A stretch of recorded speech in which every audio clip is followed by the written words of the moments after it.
Hi everyone, my name is Xerxes. Today I'm going to be, for about 20 minutes or so, I'm going to be talking to you about things to think about when you're reporting on AI. So I finished my PhD at UW-Madison. I'm currently what's called a postdoctoral fellow at a place called Haverford College. And I've spent a lot of years now studying how people communicate about AI and also just things we should be thinking about. Since I don't have that much time, I'm going to focus on just two major points in this presentation. So first, I'm going to give you a historical perspective on AI. So what we call the three waves of AI, and sort of talk about what I mean by AI today. And then I'm just going to look at one case study by ProPublica that was published in 2016. I think it's a really good exemplar of how to report on AI systems by journalists. And also, when it came out in 2016, it was sort of a really huge watershed moment in terms of learning about the impact of these systems. And it opened up a whole conversation within the technical community as well. So we're going to go through that today. So, what is AI? I think most of you are probably now familiar with things like DALL-E and ChatGPT. A few years ago, when I would first start asking people this question of what they thought AI was, they sort of said, oh, AI is like an android, or it's like something that is like the same thing as a human, and you can't tell the difference between a fully functioning AI and an actual person.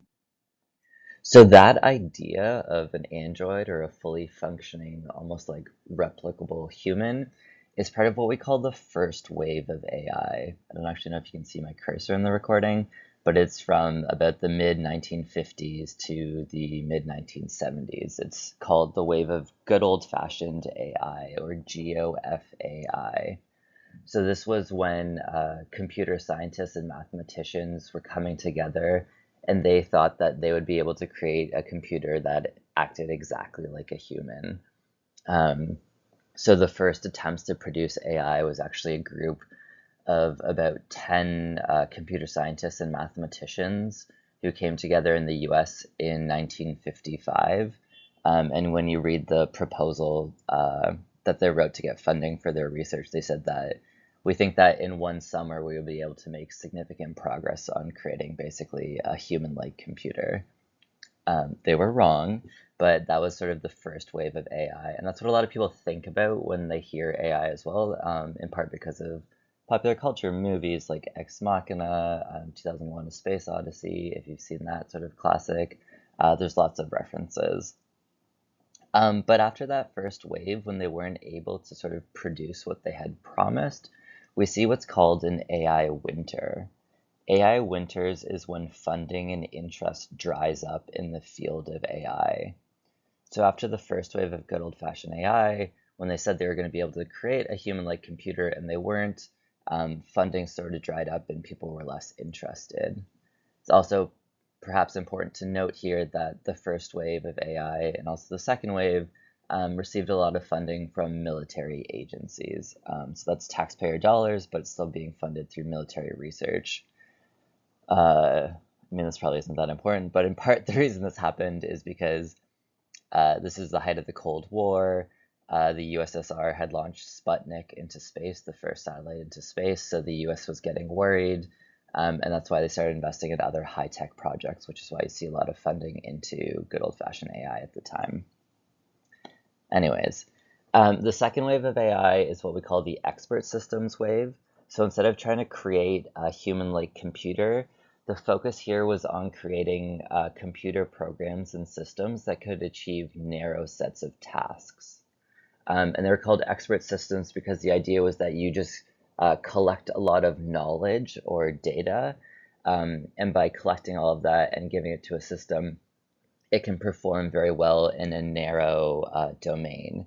So one of the most popular and well-known examples of an expert system is the chess-playing engine Deep Blue, which beat Garry Kasparov in 1997. Um, Something we don't talk about as much is that Deep Blue also played Garry Kasparov in 1996 and lost to him, and then won the year after. And then IBM, which constructed the system, sort of just deconstructed Deep Blue, and Kasparov was never able to play against it again. I don't know why I'm giving all these anecdotes, they're not that important. But anyways, so we moved from the attempt to create basically a human-like computer program into just a computer program that can do narrow tasks very well. And expert systems is the collection of lots of knowledge or data and the use of algorithms. So when I'm talking about algorithms, we can think about them quite simply, actually. If you go to sort of like an intro to computer science class, they'll tell you that an algorithm is really similar to a baking recipe. The idea being that it's basically a set of instructions to be followed. So you give it inputs, it follows the instructions, and it creates the desired output. So the example of the baking recipe, I have all the baking ingredients. I got these brown bananas. I don't know what to do with them. I'm going to put them together. I'm going to follow the process of this baking recipe, and the output I can create is some banana bread. So basically, that set of instructions is an algorithm to follow. It tells me how to manipulate inputs into desired outputs.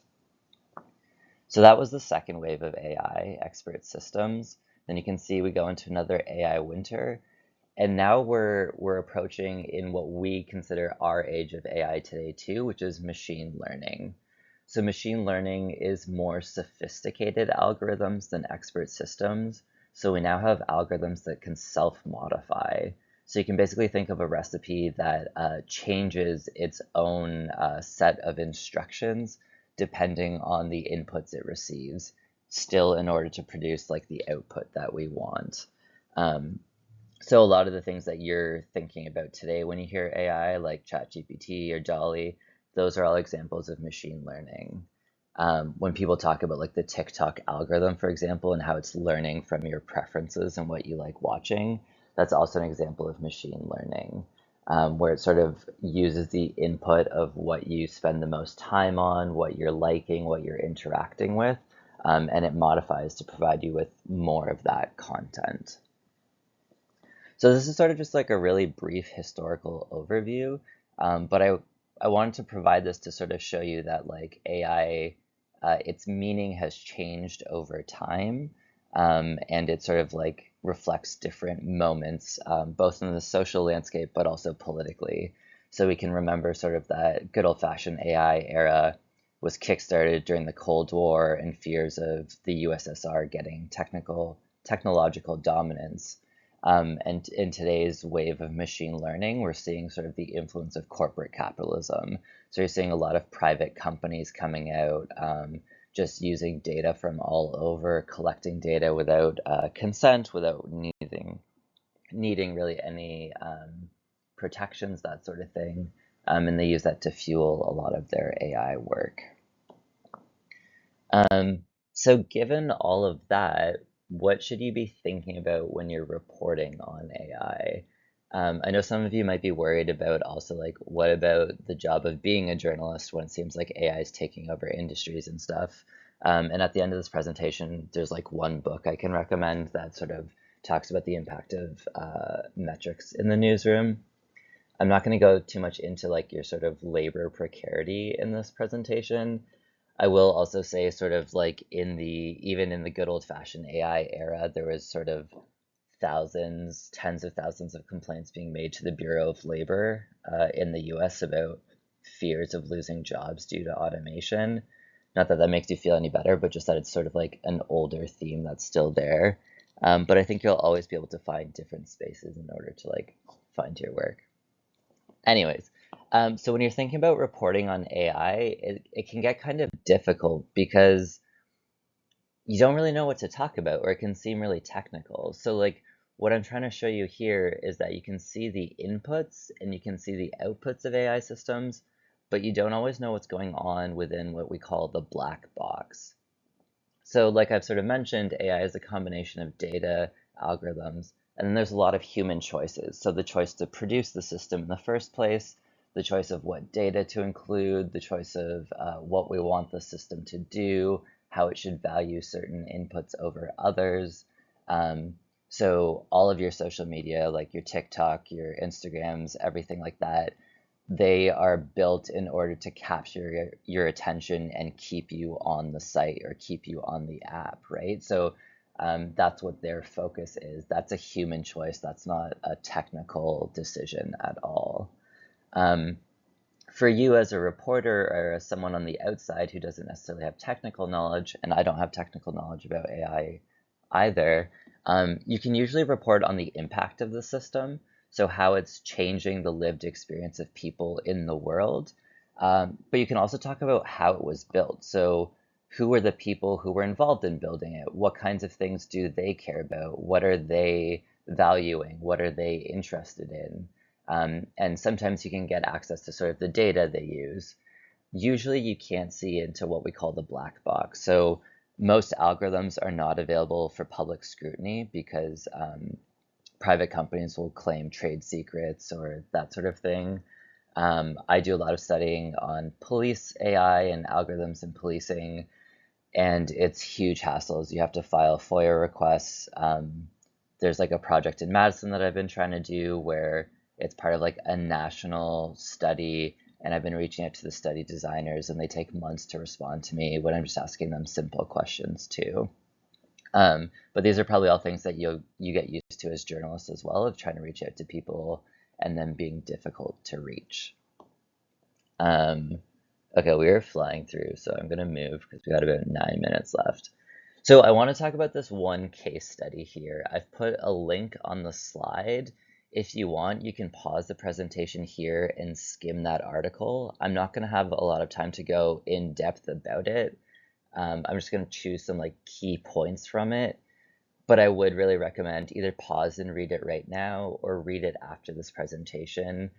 I really do think it's just like excellent reporting work, especially this happened in 2016, so it's before a lot of what we know about AI today came out, and they just did a really good job, and they kickstarted a whole conversation that's still influential for sort of technical practitioners as well as sort of social analysts and critics of AI.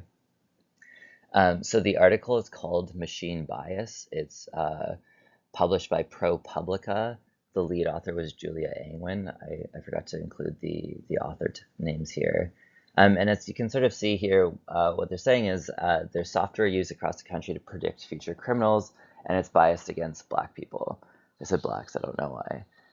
But basically what they're talking about in this article is the use of AI systems and algorithms within the courtroom to determine a defendant's likelihood of recidivism or their likelihood to recommit a crime again.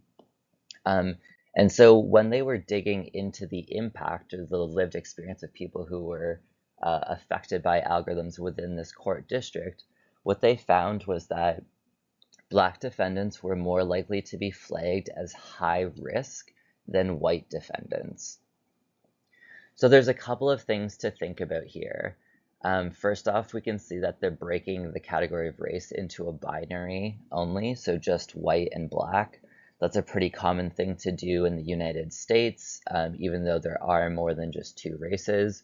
But also it sort of reflects the way in which data is collected within the country, and other countries as well, that you tend to have a focus on Black and white, and other races it's hard to break down into granular categories.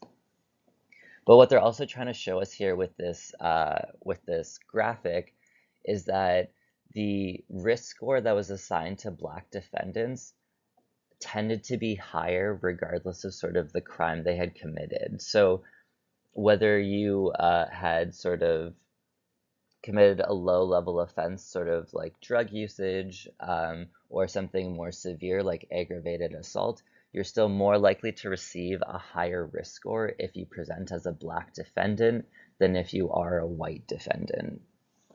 And so this can be kind of hard to explain when you try and think about it only from the technical perspective, because obviously a computer program or an AI system isn't seeing the individual. The category of race isn't included in the data that they look at.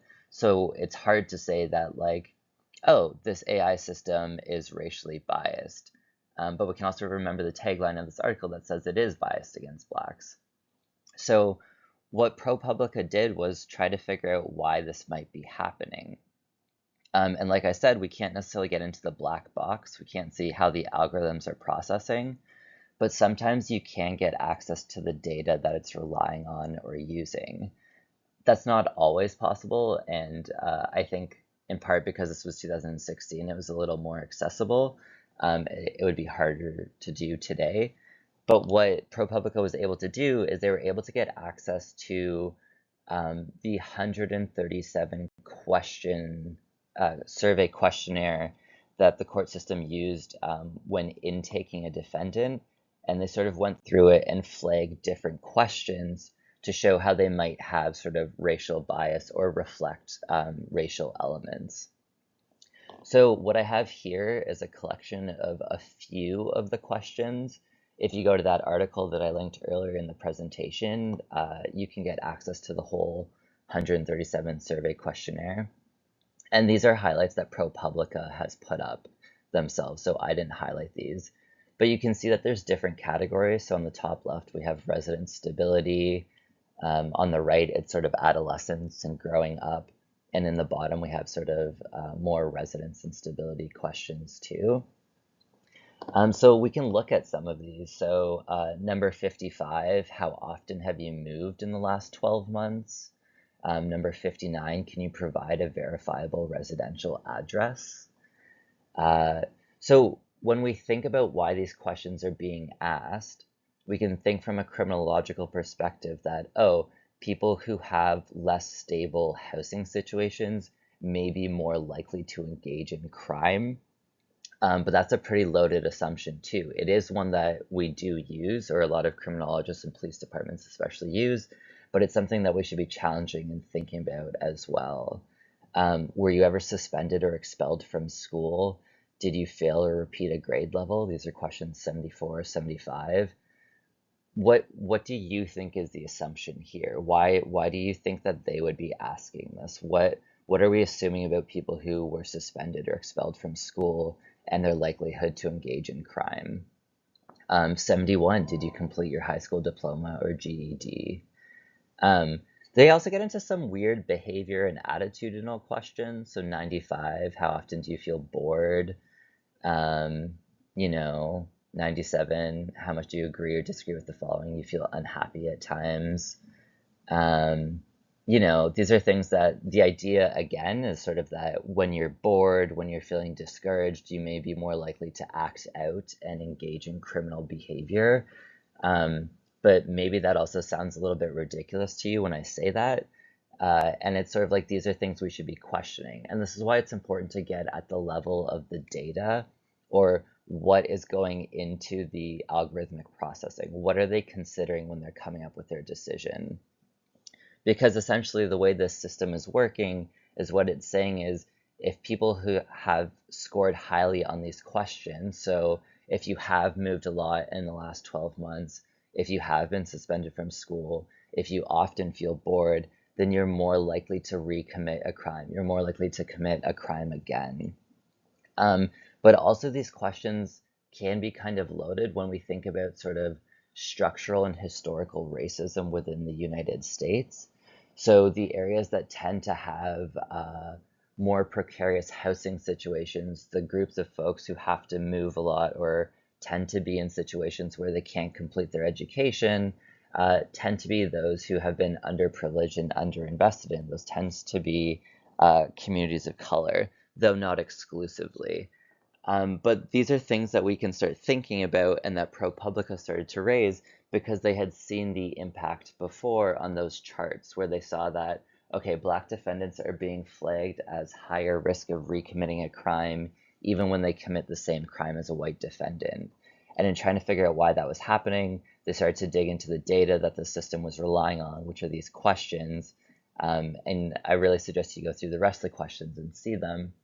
And they sort of pick apart where sort of bias can leak into this. And also, not only just like individual bias, I think it's important to remember that racism isn't just about sort of like interpersonally people having sort of anger towards a group of people. It's just the way that society is structured, the way that benefits sort of are distributed unequally throughout society.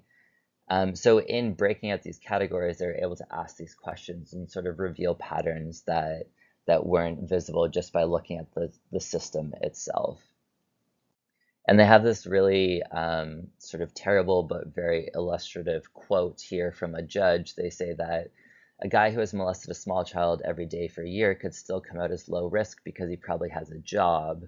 Meanwhile, a drunk guy will look high risk because he's homeless.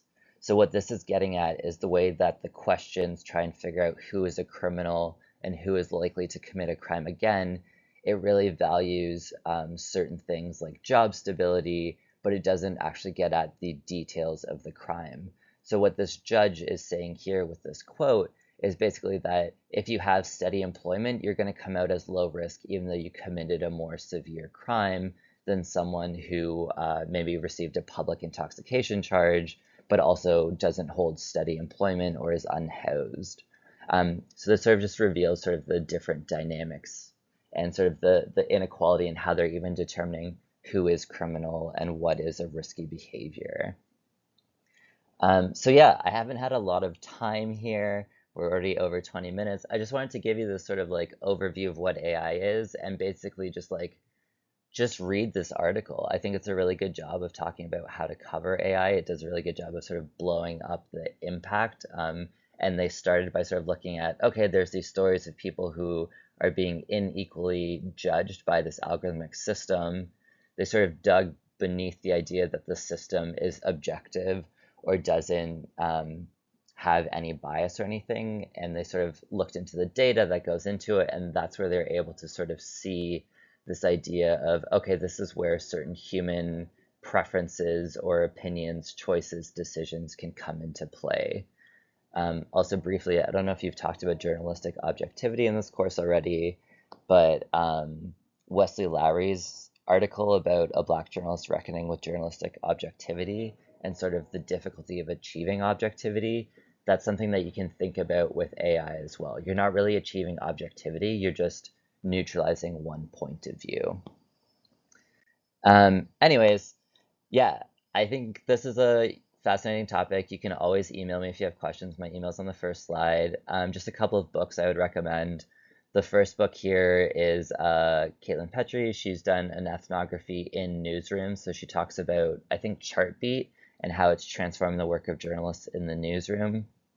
The middle book, Race After Technology by Ruha Benjamin, one of my absolute favorite books, would recommend it to everybody. Goes really in depth into sort of how structural racism influences technologies, even something that you might not even think about, like soap dispensers or facial recognition. And then the final book here, Your Computer on Fire, is a collection of different chapters from different critical technology scholars, providing different views and critiques on technology. Anyways, yeah, I hope you're enjoying your summer course. I kind of just flew through this. I hope it's helpful. Always feel free to send me questions. Email's on the first slide. You can also reach out to your instructor and she can connect me if you want to. Have a good day, everyone.